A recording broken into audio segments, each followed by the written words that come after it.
बताइए, ये सब नज़ारा देख के बताइए ये सब जगह कहाँ का है और कैसे लग रहे हैं देखने के लिए।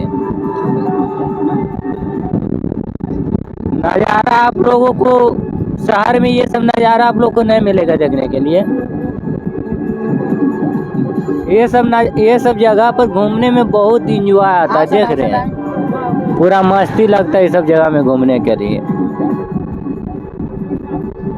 ये सब जगह बोलिएगा कि शहर में देखने के लिए मिलेगा तो कम चांस है।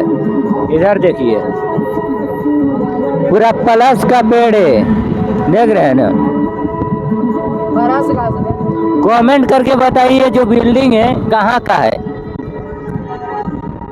कहाँ का राजा ये वाला बनाए हैं, देख रहे हैं।